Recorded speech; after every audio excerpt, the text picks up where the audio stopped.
Like our video, share it with your friends, and don't forget to subscribe to our channel for more amazing content. Who doesn't fit in this Portugal team, and how can Portugal fix it? Let's break it down. Cristiano Ronaldo often starts as a center forward, but he is willing to drop deeper, combine with his teammates, and even receive the ball out wide.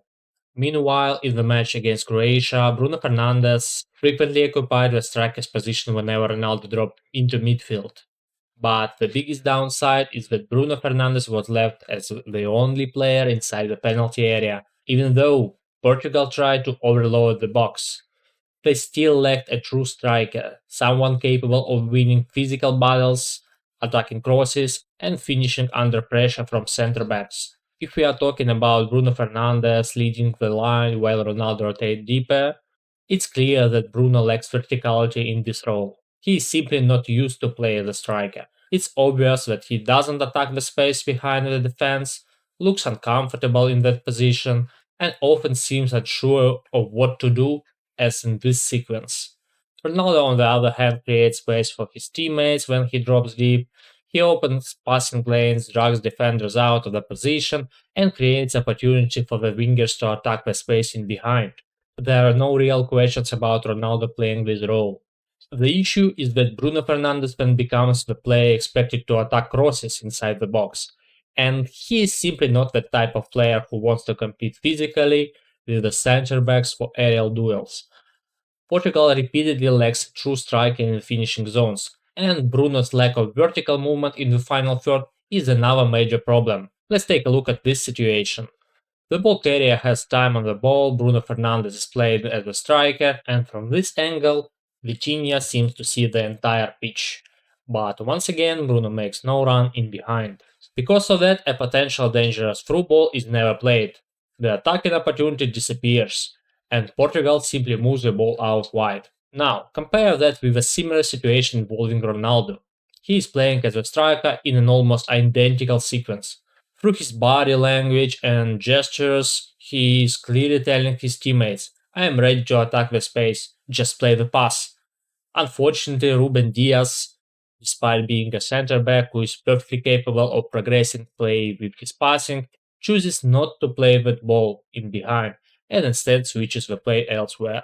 This happened several times throughout the match. Ronaldo consistently demonstrated classic striker movement, constantly looking to run in behind.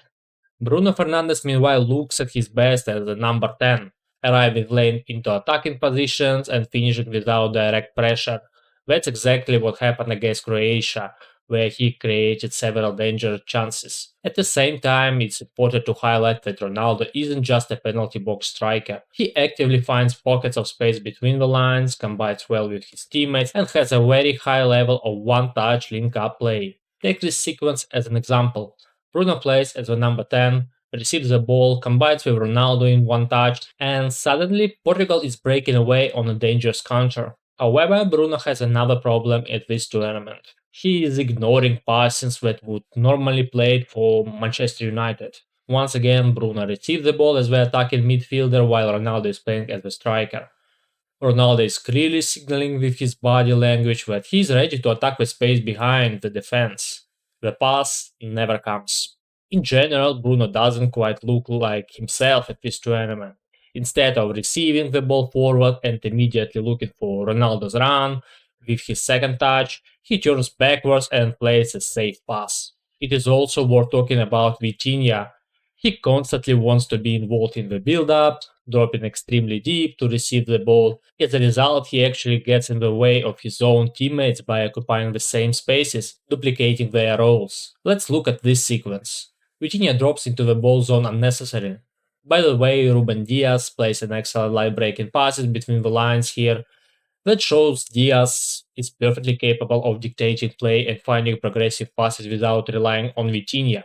The ball reaches Bruno Fernandes, and once again Ronaldo is ready to attack the space behind the defense, but the pass isn't played. What's more, Bruno looks surprisingly uncomfortable playing high as a number 10 for Portugal. Instead of playing between the lines, he keeps dropping deeper into the same areas as Vitinha, rather than creating space for Vitinha to carry the ball forward through dribbling and then looking for progressive option.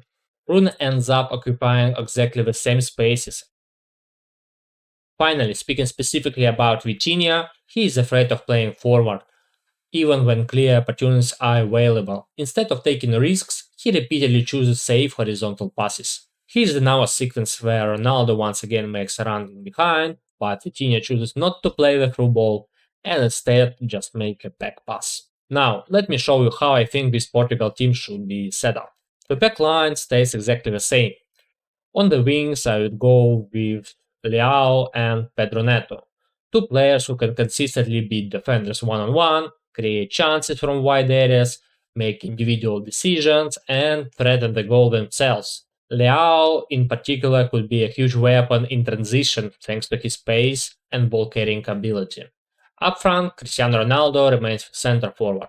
I'd also like to see Ruben Diaz attempt far more aggressive progressive long passes. He regularly has the time and the passing range to do it, yet too often chooses the safer option. He has the technical ability to find runners in behind, and Ronaldo has already shown that he is constantly looking to attack that space. At the same time, Ronaldo is that kind of finisher Portugal need inside the box when crosses coming from the wide areas.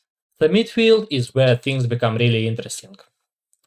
I'd line up with Bernardo Silva, João Neves, and Gonçalo Ramos, using more of a 4-4-2 shape. If Vitinha and Bruno Fernandes simply aren't performing, why should they automatically stay in the starting lineup?